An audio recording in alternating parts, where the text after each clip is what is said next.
백은영입니다. 남현희 씨와 전청조 씨가 대지신문이 있었습니다.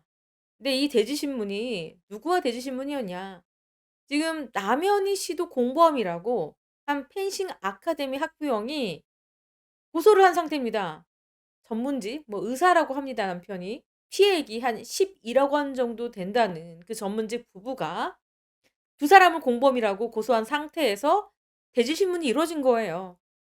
오전 9시 50분부터 이 송파경찰서에서 대질 조사를 받았는데 남현희, 전청조 그리고 고소인 펜싱 아카데미 학부형이 참석을 했습니다. 3자 대면이었습니다. 그래서 경찰은 이 남현희 씨가 지금 중심입니다. 과연 남현희 씨가 전청조의 범행을 인지를 하고 있었는지, 사기 범죄를 같이 공모했는지가 주요 쟁점입니다. 자, 그런데 어때요, 지금? 남현희 씨는 "절대 아니다. 나는 피해자다." 이렇게 주장을 하고 있습니다. 모든 건 전청조가 짠 거고 "나는 그 굴레에 지금 엮인 것이다." 이렇게 주장을 하고 있어요. 근데 이날 분위기가 얼마나 살벌했냐면 여기 보이시죠? 자, 조사가 시작되자마자 동시에 남현희 씨가 전청조 씨한테 "아 뭘 봐." 이런 겁니다. 굉장히 감정이 격해 있는 상태죠. 그리고 전청조 씨는 남현희 씨를 바라봤죠. 경찰이 그래서 이 두 사람을 한 조사실에 넣었다가 '아 또 이건 아니지.'라고 생각한 것 같습니다. 그래서 따로 조사를 했다고 합니다. 8시 까지 대질 조사가 이루어졌습니다. 저녁 8시 까지요. 이 조서 검토에만, 그러니까 지금 조사를 하기 전에 조서를 한번 봐야 되잖아요. 이 시간만 해도 3 시간이 추가로 걸렸다고 해요. 그러니까 어마어마하게 오랜 시간 동안 조서를 받고 또 대질 조사를 한 것으로 그렇게 보입니다. 그런데 조사에서 어떤 이야기들이 오갔느냐? 전청조 씨는 뭐라고 얘기했느냐? 남현희는 이미 내가 3월에 재벌 3세나 재력가, IT 전문가가 아니라는 사실을 알고 있었다. 그리고 거짓말을 알고 나서도 피해자들을 만날 때 나를 대단한 사람, 재력가 이렇게 소개를 했다. 이렇게 주장한 걸로 나왔습니다. 그리고 남현희 씨는 뭐라고 얘기했느냐? "나는 10월 25일 가족들에 이끌려서 시그널 나올 때 그때 전청조의 사기 사실을 처음 알게 됐다." 이렇게 지금 주장을 했습니다. 그리고 지금 두 사람을 사기 혐의로 고소한 펜싱 학원의 학부형 이 부부는요. 뭐라고 얘기했냐? 투자 관련 얘기를 하고 있을 때 남현희가 같은 장소에 있어서 우리가 대화하는 내용을 충분히 들을 수 있었다. 그렇기 때문에 남현희도 알고 있었던 거 아니냐? 이렇게 주장을 했습니다. 입장이 다 갈렸고요. 조사가 끝날 무렵에 전청조 변호인이 이런 얘기를 합니다. 남현희가 약속과 달리 휴대전화를 제출하지 않았다. 이렇게 주장을 했어요. 그러니까 왜 제출하지 않았느냐? 이렇게 주장을 하고 남현희 변호인은 이렇게 얘기합니다. 조사 열람이 늦게까지 이어지고 남현희가 아파서 빨리 병원에 가야 해서 절차를 진행할 시간적인 여유가 없었다. 그래서 경찰과 협의를 해서 10일 오전에, 그러니까 내일 오전에 제출하기로 했다. 이렇게 밝혔습니다. 그리고 이 양측의 신경전이 엄청 났는데 또 뭘로 다퉜느냐. 이 전청조 씨가 태블릿 PC를 사용했습니다. 대질 조사 이제 막바지쯤이었습니다. 조서 열람 절차를 진행하고 있는데 전청조 씨가 변호인의 태블릿 PC를 받아서 한 15분간 썼대요.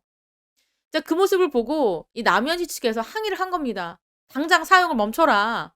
이렇게 제기를 하고 전청조가 자신의 변호인에게 이 태블릿 PC를 돌려줬대요. 근데 이제 남현희 씨 주장은 이겁니다. 전청조가 분명히 이 상황에서도 누군가에게 연락을 취했다. 범죄 증거 은닉을 지시하거나 범죄 수익을 좀 빼돌리려고 했다. 그런 모의를 했을 가능성이 높다. 이렇게 주장을 했습니다. 이렇게 주장을 하자 전청조 변호인이 뭐라고 얘기했느냐. 무슨 소리냐. 이메일과 카카오 사용한 적 없다. 그리고 조사가 늦게까지 이어져서 별도로 내가 전청조와 접견할 시간이 없어서 그냥 메모 앱에 질문을 남겨놨고 전청조가 그거에 대한 답변을 기재한 것뿐이다. 이거는 종이와 펜을 이용해서 필담을 한 거랑 큰 차이가 없다. 이렇게 주장을 했어요. 그러면서 남현희 측의 이런 주장은 악의적인 명예훼손이다. 이렇게 맞섰고요. 또 이렇게 옥신각신하자 경찰이 뭐라고 얘기했느냐. 이 자리에는 남씨 변호인, 전씨 변호인, 그리고 참여 경찰관 여러 명이 전부 있었던 상황이다. 그래서 전청조와 변호인이 피의자 신문 줘서 확인 과정에서 상의한 거다. 그러니까 남현희 씨 측이 좀 예민한 것이다. 이렇게 밝혔습니다. 네, 이렇게 지금 3자 대질 조사가 있었습니다. 지금 남현희 씨가 이 전청조 사기 사건에서 유일하게 피의자로 지목된 그 사건에 대한 대질 조사가 어제 있었고요. 이 피해 금액 꽤 큽니다. 11억 원이고요. 아직까지 남현희 씨 휴대폰이 경찰에 제출된 게 아니라 10일 날 제출될 예정이기 때문에 여러 가지 다각도의 조사가 이루어져서 이 도대체 이 11억 원 사기는 공고된 것인지 아니면 전청조 씨의 단독 범행인지에 대해서 또 가려질 예정입니다. 뿐만 아니죠. 지금 무슨 이야기가 나왔느냐. 자, 이 사람 누구냐. 궁금한 이야기 Y입니다. 얼마 전에 전청조 씨 사건을 다뤘죠. 이 취재했던 PD예요. 송민우 PD입니다. 송민우 PD가 이 촬영 비하인드를 얘기를 했어요. 특히 이 전청조 씨가 돌발 행동을 했죠. 이렇게 갑자기 웃옷을 벗었습니다. 얼마나 당황했겠습니까. 자, 그래서 이 PD가 너무 당황해서 이게 만질 수도 없잖아요. 그리고 다가갈 수도 없는 상황이었죠. 그래서 이 상황에서 여러 가지 생각을 했답니다. 이것도 거짓 아닌가? 이 전청조가 연기를 하는 거 아닌가? 이런 생각도 했고요. 그리고 전청조 제가 그날도 말씀드렸지만 전청조 씨 한쪽 눈이 부어 있었고요. 또 목에 상처가 나 있었습니다. 그때 제가 방송을 보고 처음 말씀드린 게 전청조가 왜 이렇게 눈이 붓고 상처가 나는지 모르겠다 이렇게 말씀드렸잖아요. 이 이야기를 지금 공개를 했는데 그래서 전청조가 그 부분에 대해서는 극단적인 시도를 했는데 실패했다. 이렇게 말했다고 해요. 그런데 제가 그 상처를 방송 때부터 유심히 봤는데 이 상처가요. 세로로 그리고 일정하지 않게 이렇게 나 있었어요. 되게 좀 가는 상처였거든요.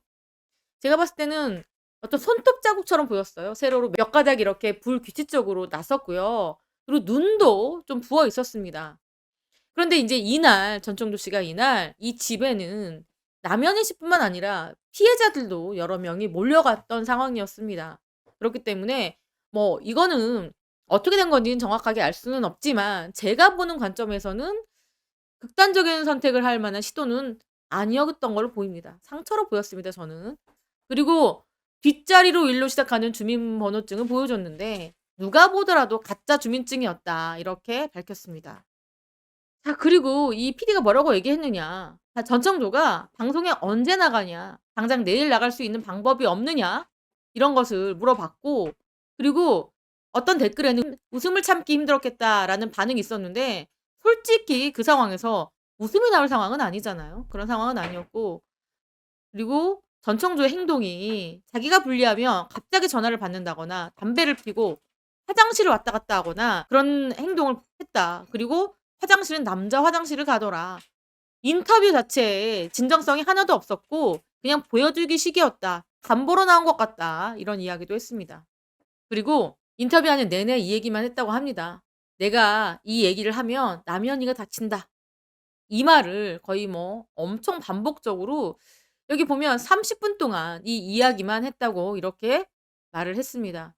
남현이가 다친다. 전청조 씨의 이 의중은 알 수가 없지만 수차례 이 말을 반복함으로써 본인의 억울함을 주장한 게 아닐까 싶습니다.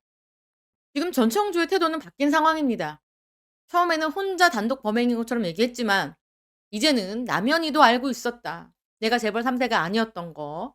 엄청난 IT 업체의 대주주가 아니었던 거. 여자였던 거 다 알고 있었다. 이렇게 입장을 바뀐 상황입니다. 그러니까 전청조는 남현희 씨가 공모한 것처럼 이렇게 주장을 하고 있고요. 남현희 씨는 어느 정도 강하게 부인을 하고 있느냐. 내가 죽어야 되느냐. 내 이 억울함을 어떻게 밝혀야 될지 모르겠다. 정말 극단적인 생각까지 하게 된다. 이렇게까지 아주 강력하게 본인은 절대적 피해자라고 이야기를 하고 있는 상황입니다. 내가 가장 큰 피해자다. 이렇게 얘기하고 있고요. 두 사람을 고소한 부분은 남현희도 공모를 한 것이다. 이렇게 주장을 하고 있는 상황입니다. 자, 점입 가경입니다. 증거 싸움이죠. 두 사람이 나눈 카톡, 문자 등을 보면 아마 이 결과가 나오지 않을까 싶습니다. 지금까지 저는 백은영이었고요. 시청해 주신 구독자 여러분 감사합니다.